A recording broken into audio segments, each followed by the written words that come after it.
Now, unfortunately, I have to switch modes here because I need to see what I'm doing. This talk actually has a title, even though I tried to explain it to the organizers a few times, but they kept ignoring it. So it's called Surprise Talk or Internet Talk or whatever. But of course it's about the web because that's what I do and I like to talk about. And it actually has the title, The Way the Cookie Crumbles. And it's about cookies, or at least partly. But first, of course, a biography. And I don't have a lot of time, so I tried to condense this down to a single picture of my great achievements in life. And I hope you recognize the guy. He's rooting to be a president of the United States soon, and I really hope he wins. Awesome guy. But that's not what I'm here to talk about. I'm here to talk about another type of scenario. It's a classic scenario. You have some server on the internet. It's a black server. You have your smoking hot red server there that's well, full of crazy vulnerabilities. And then you have a laptop that's, for the sake of argument, we're going to assume that it's free from malware and vulnerabilities, apart, of course, from having a web browser, which can be considered malware, of course, but we need to protect this somehow, so we have our nice corporate firewall or authentication mechanisms or whatever to keep these servers separated.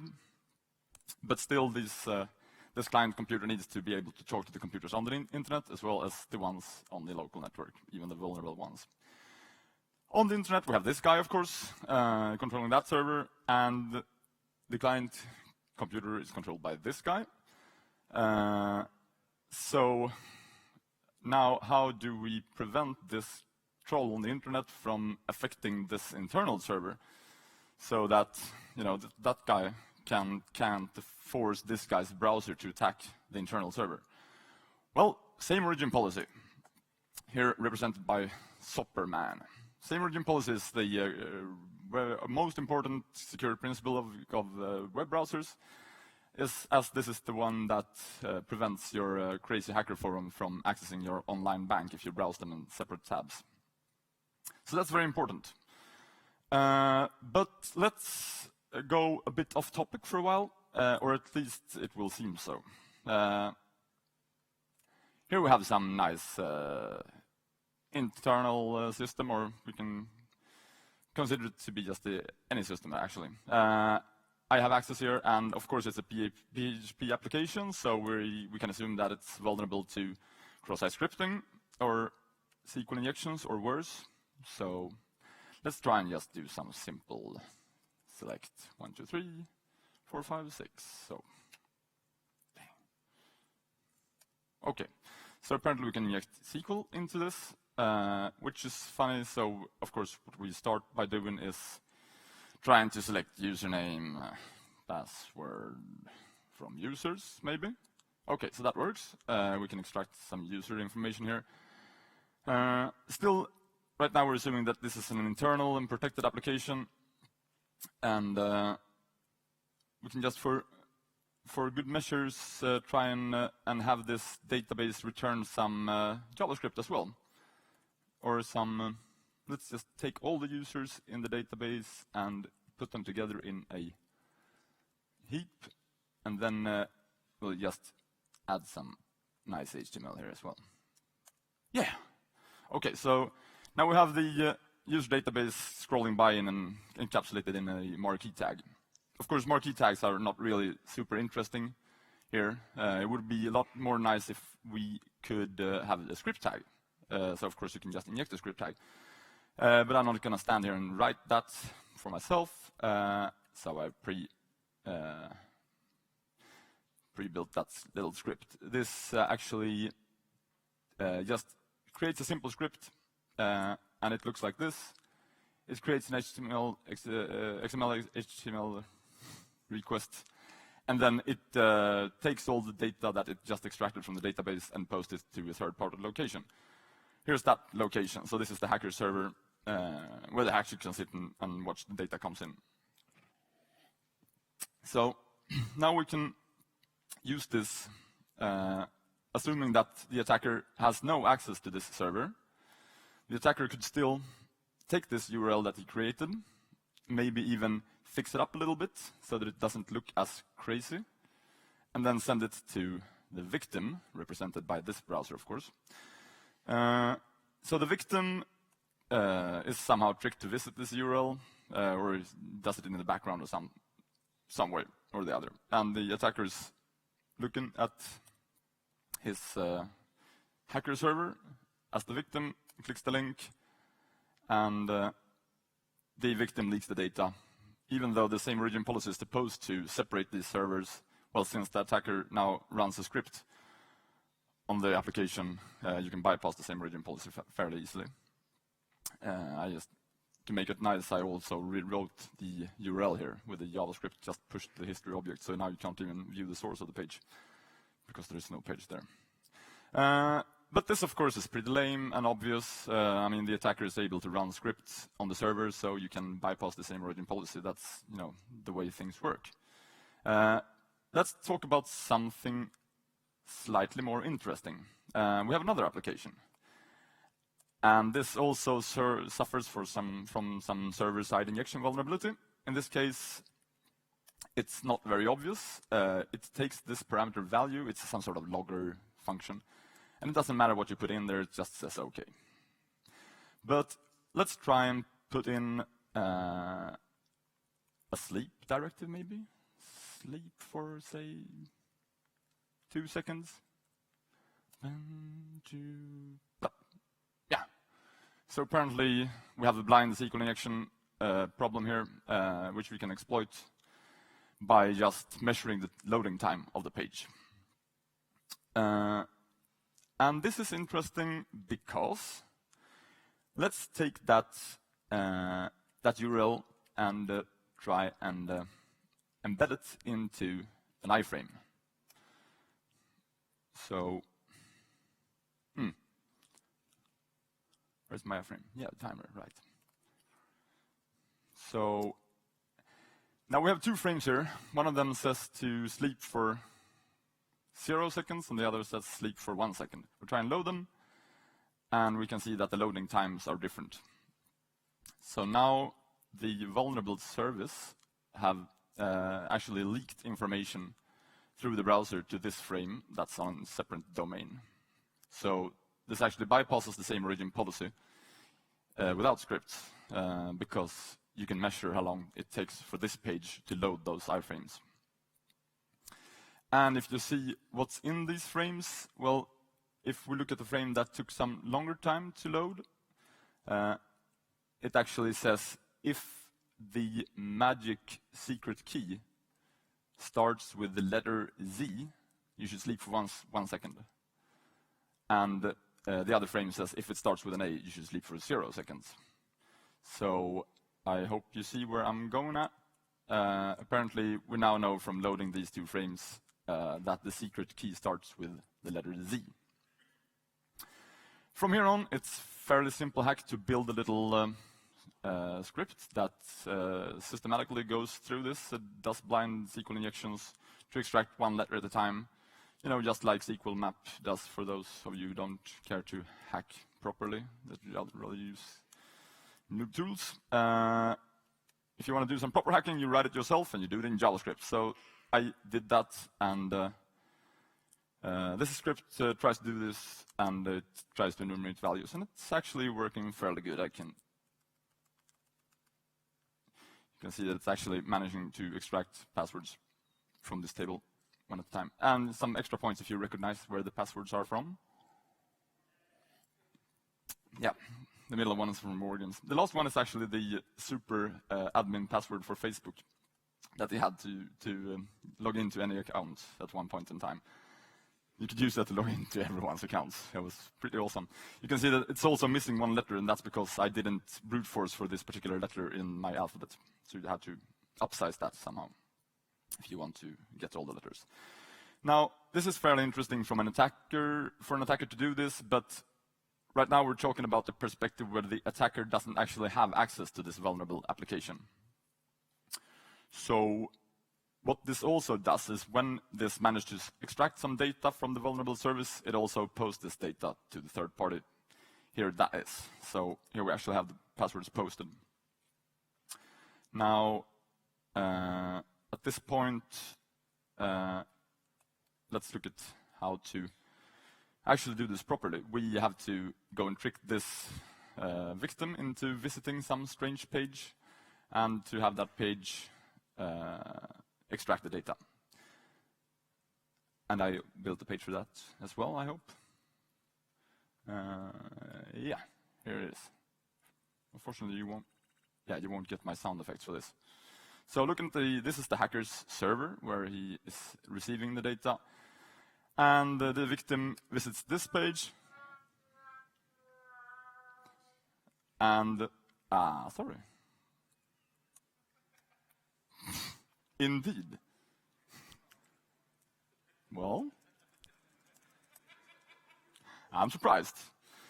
Anyways, the passwords are coming in here, as you see. So the yep. Oh, what? I need to play that sound again, I think.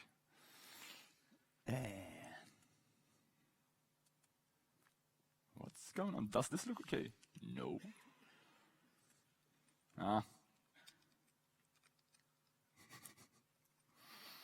Oh, it's so funny having Linux as your host operating system. Everything can happen.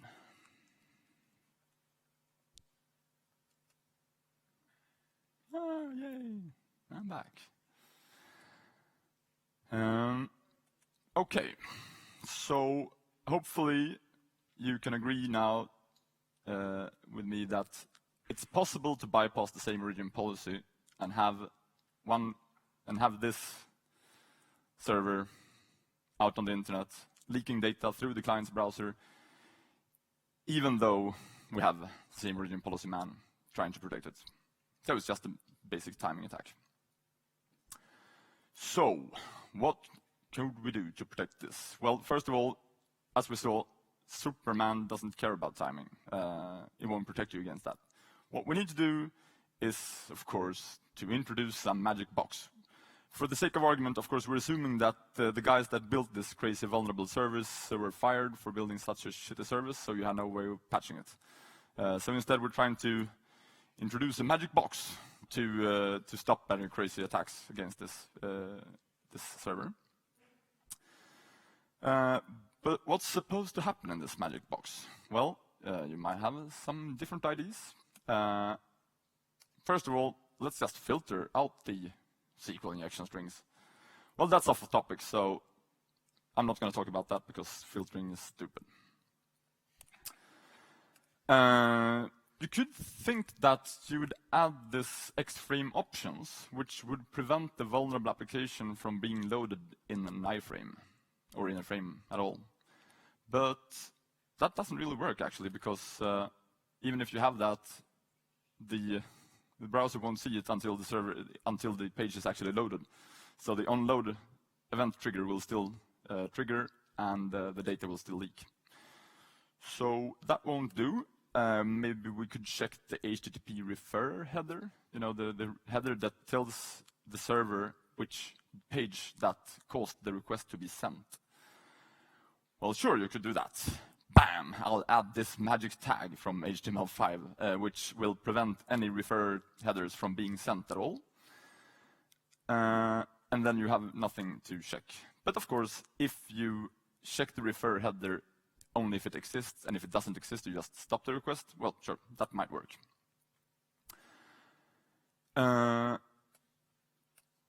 And also, of course, you have different other crazy, strange features that you can use, content security policy and what have you, this and that.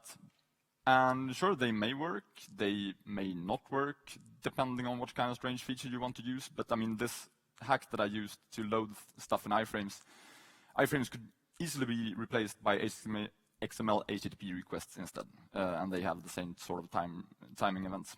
So it's just as easy to do it, actually easier to do it with HTML requests.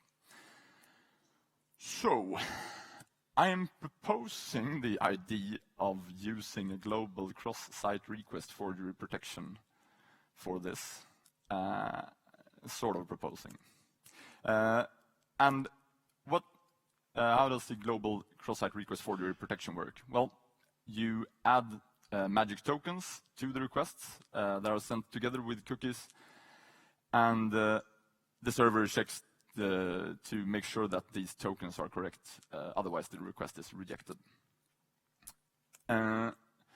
Normally, you would want to have this for services that alter data somehow. If you want to change your email address, that's probably something that you wouldn't want an attacker to be able to do through a client browser.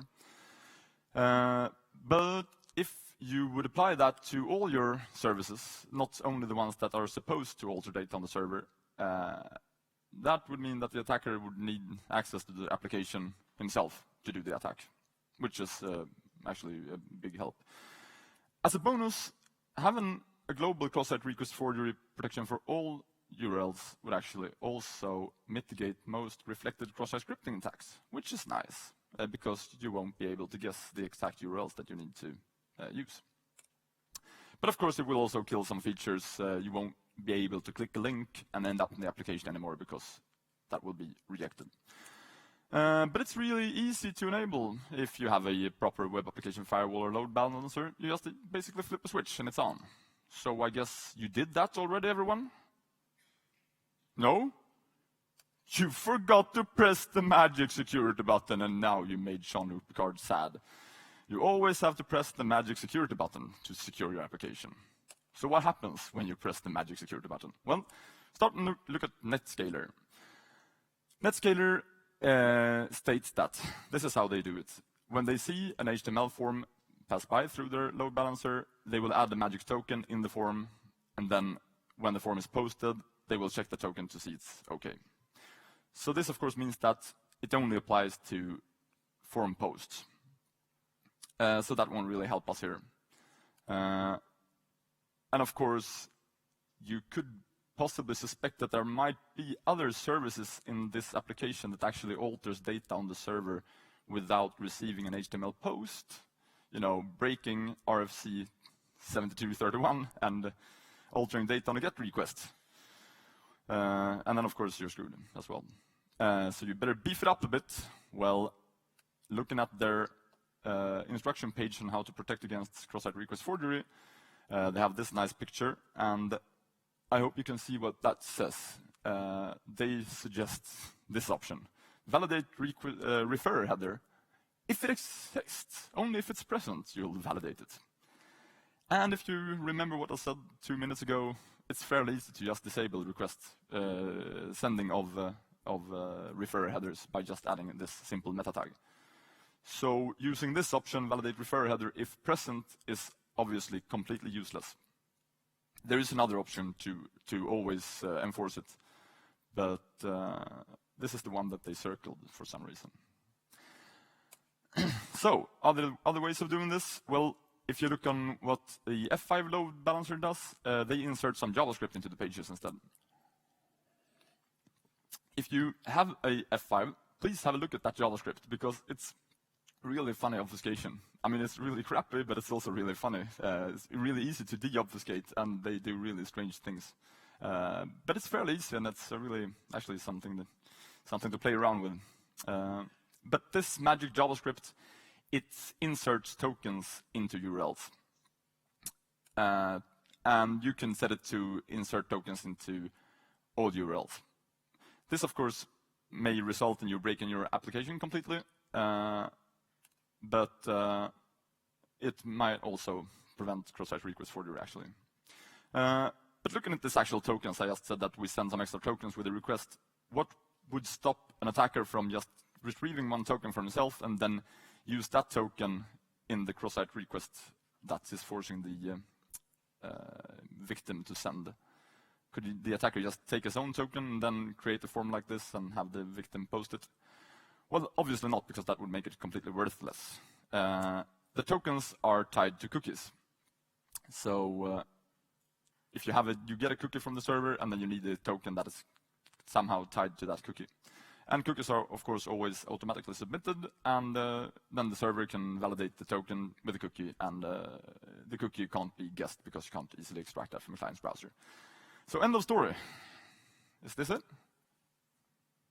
No? Oh, good, I still have some time, so let's talk about bipartisanship then. So, is it really that hard to set cookies on clients? Let's assume that we're an attacker and we send the cookie to a client, say, hey, have this cookie. Use this when you send requests to this crappy, broken service. And then after that, you tell the victim, yeah, now send this request with the cookie. And the client browser says, sure. And away it goes to the magical machine. The magical machine takes a look at the cookie and the token and say, well, they check out, so send it to the server, and bam. Is this really possible? Of course it is. It's possible, and it's known since at least 13 years when session fixation was firstly described. Session fixation is basically an attack about setting your cookie onto a victim's browser and then have the victim authenticate with that token, with that cookie, and then you know the value of the authentication cookie. So now the attacker and the victim are sharing the same session. This is how a session fixation attack works. It doesn't specifically say how to set those cookies. So that's what I'm gonna dig into. This, by the way, is fairly easy to resolve this issue because it just is a matter of setting a new cookie. When a victim submits his password, he receives a new cookie, authentication cookie. But let's have a look at how we can actually go about and set cookies in people's browsers. Well, apparently, or obviously, foo.tld server there could not set a cookie that would be sent to another server, because that would make everything crazy. But of course, you can set a cookie that's valid for a larger domain. So if you own bar.tld, then you have a server at foo.bar.tld, and it can set a cookie that's valid for the entire bar.tld domain. So that means it's also getting sent to bath.bar.tld. Of course, you can't set cookies for even more general domains, because that would also make things really crazy. I mean, if a example.com could set a cookie that's valid for the entire .com domain, then you'd pretty soon be flooded with the cookies from everywhere. There's also some other lists or methods for preventing certain cookies to be set. There's a public suffix list, and it lists a number of domains on which you cannot set cookies, because these domains share a lot of subdomains where the users are completely unrelated to each other. So if you have a domain and you have subdomains that different people share, then you should submit your domain to this list to prevent people from, your users from setting cookies on each other's servers. This is the modern and sane way of doing it. The old and insane way of doing it is the way that Explorer does it, still, I think. So they take the domain and divide it into two, and then they start checking stuff and counting and checking counters, and then check if the top level domain is TV, because then they have some sort of crazy special stuff going on. Then they check if there's one of these domains. If so, well, then we do this, and then we check if it's Greece or Poland, and in which case we do something completely different. And then if the length is less than 3, then we do this and that, and well, yeah, you can expect this to blow up. So in Edge, I think, they actually moved to the public suffix list to do it like sanely. But assuming that the application now, our vulnerable application, is free of cross-site scripting vulnerabilities, and it has no other crazy vulnerable functions that we can use to set cookies, we primarily have two different ways of setting cookies in victims' browsers from an attacker perspective. First of them is the obvious one. If we want to attack target.victim.tld, we go around and look for other servers on the same domain, and we find one that's called vulnerable.victim.tld, which contains a cross-site scripting vulnerability, or some worse vulnerability, but something that we can use to set a cookie on the entire victim.tld domain. So now our cookie will get sent to the vulnerable server. And of course you say, well, doesn't work for me because I use HTTP only. So, scripts can't really touch my cookies. And that's of course good to use HTTP only, but you should know that HTTP only does not prevent alteration of cookies. It prevents scripts from reading cookies, but you can still overwrite an HTTP only cookie with JavaScript. Just set a new cookie and the HTTP only cookie will be overwritten with a non-HTTP only cookie. So that's a read-only attribute. And of course, you would think that if you set a cookie on another domain, then still that cookie would be less specific than the genuine cookie. So it should be, well, the server should use the genuine cookie anyway. And we'll get into that in a little while.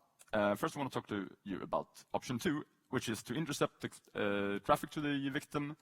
And we set the cookie by intercepting traffic. So basically, someone sits on this open network and tries to browse to sect.org.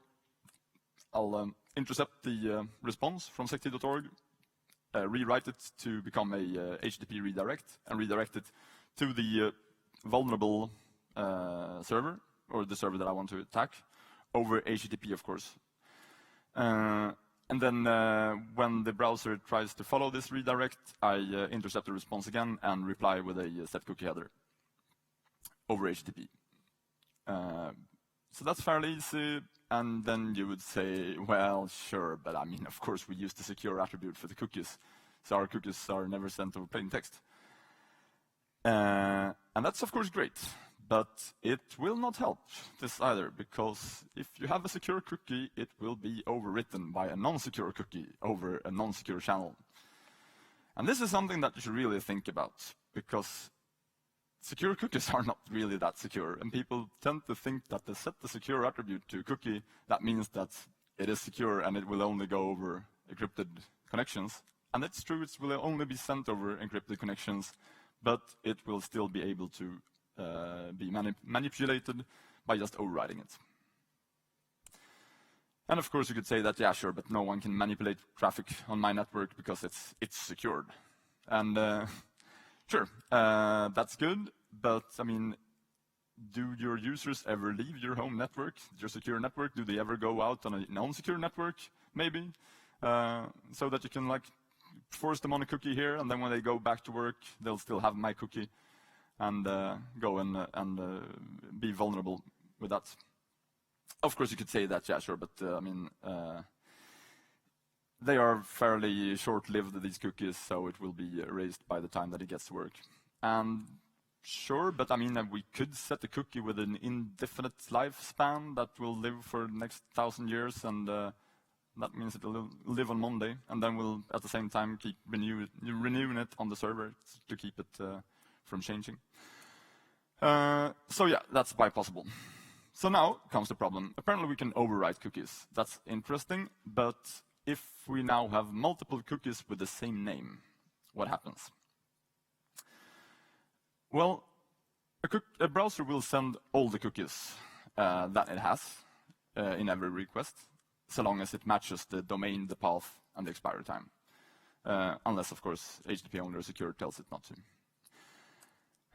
So that means that if the browser has one cookie named session that's set for this path, and then another cookie named session set for another path, then the browser will send both of them.